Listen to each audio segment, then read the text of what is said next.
Selamat sore, apakah Anda pernah mengonsumsi solar? Mungkin secara tidak sengaja Anda pernah menyantap solar yang dicampurkan dalam minyak goreng curah. Ya, tim reportase investigasi menemukan seorang oknum yang mengaku membuat minyak goreng curah dari lemak sapi dan juga solar. Tujuannya semata-mata ingin meraih keuntungan sebanyak-banyaknya. Repotnya, minyak goreng curah ini tidak hanya diproduksi oleh oknum yang kami temui saja. Hasil uji laboratorium membuktikan minyak goreng curah sebagian besar mengandung bahan yang sama, yaitu solar. Bersama saya Ivan Kurnia, inilah reportase investigasi selengkapnya.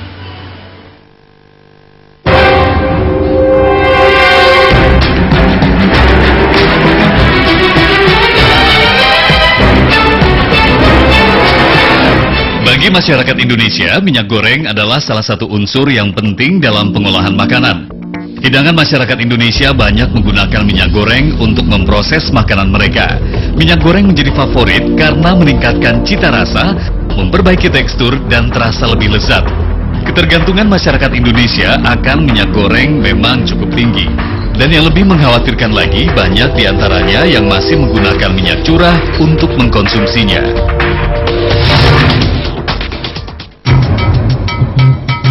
Minyak curah adalah minyak goreng yang dijual eceran, biasanya tanpa melalui proses pemurnian seperti minyak dalam kemasan. Minyak curah ini menggunakan kemasan plastik biasa dan dijual bebas. Namun tingginya harga minyak goreng bermerek membuat minyak goreng curah menjadi pilihan yang ekonomis bagi masyarakat, terutama masyarakat menengah ke bawah. Sayangnya, tingginya permintaan minyak curah ini ternyata dimanfaatkan oleh oknum pedagang minyak curah curang. Sebut saja ia Ojan. Ojan mengoplos minyak curah yang ia beli dengan sejumlah bahan berbahaya. Saya jualan minyak sayur, bahannya dari lemak sapi, terus solar sama minyak sayur. Ya, gimana lagi sih supaya untungnya lebih besar gitu, biar curang ya nggak apa-apa lah, sedikit biar lebih untung lah buat diri sendiri. Lemak sapi merupakan lemak jenuh yang jika berlebihan dikonsumsi akan sangat berbahaya bagi tubuh manusia. Lemak jenuh yang biasanya berasal dari lemak pada hewan, jika konsumsinya berlebihan tentu menimbulkan bahaya terutama seperti kolesterol, bahkan penyakit jantung. Jadi lemak itu merupakan suatu sumber makanan yang tidak akan dibuang. Dia akan ditabung dalam tubuh kita dan manusia mempunyai kemampuan tidak terbatas untuk menabung sumber energi dalam bentuk lemak. Bahan dasar minyak goreng bermacam-macam, dari kelapa sawit, kedelai jagung, dan lain-lain. Minyak goreng pun mengandung banyak unsur lemak. Ada yang titik cairnya rendah hingga bentuknya menjadi cair di suhu ruangan. Ada juga yang titik cairnya tinggi hingga akan menjadi padat yang biasa kita kenal sebagai gajih atau lemak. Gajih inilah yang memiliki kadar lemak jenuh tinggi.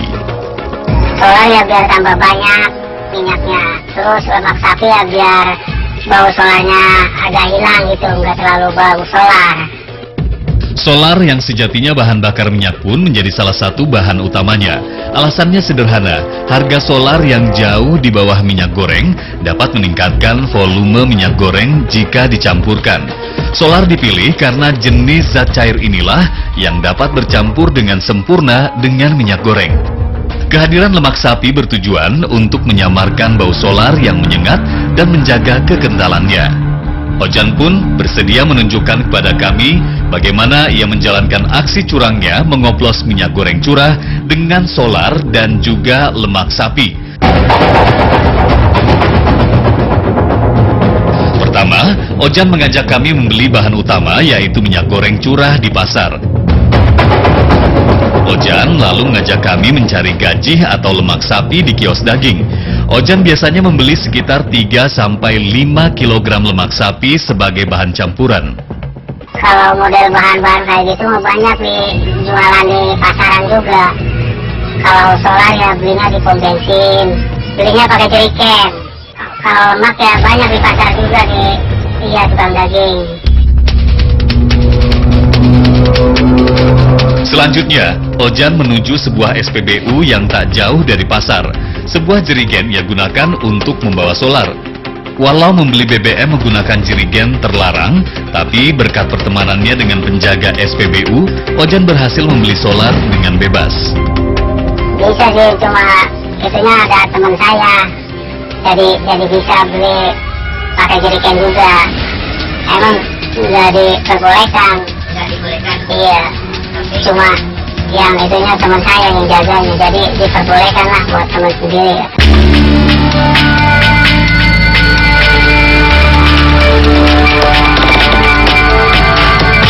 Setelah semua bahan tersedia, Ojan memproses minyak curah oplosannya. Lemak sapi dicairkan dengan cara dikukus atau ditaruh di dalam panci tertentu, lalu di bawahnya diberikan rebusan air yang mendidih.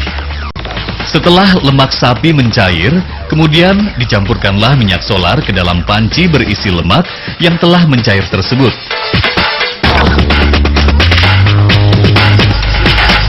Kemudian diaduk hingga tercampur sempurna. Ojan sudah sangat mahir melakukan praktek kecurangan ini. Maklum saja, sudah 2 tahun lebih Ojan melakukan aksi curang ini. Awalnya biasa saja, murni nggak ada campurannya.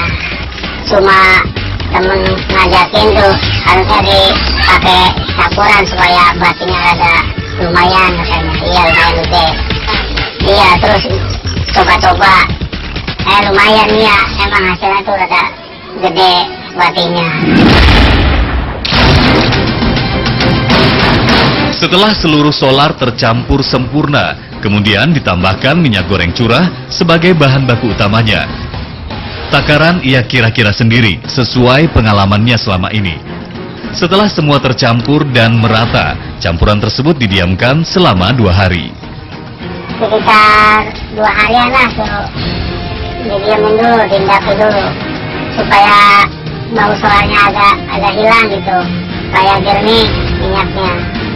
Biasanya jernih kalau udah sampai 2 hari. Sebenarnya Ojan paham mengenai bahaya dari formula minyak curah yang biasa ia campurkan. Namun lagi-lagi, iming-iming keuntungan yang menggiurkan membuat Ojan gelap mata. Iya, saya sih tahu bahayanya campuran solar sama lemak sapi itu, saya tahu bahayanya. Tapi ya mau gimana lagi, ini keuntungan yang besar gitulah, saya jalani aja lah biar tahu bahayanya juga. Setelah 2 hari dan minyak curah Ojan terlihat jernih, Ojan mulai mengemas minyak curah buatannya. Ia membuat kemasan mulai dari ukuran 1 kg hingga takaran terkecil seharga Rp500. Produk olahannya itu ia edarkan di warung-warung langganannya. Bagaimana membedakan minyak goreng yang mengandung solar dengan minyak goreng biasa? Jangan kemana-mana, tetaplah di Reportase Investigasi.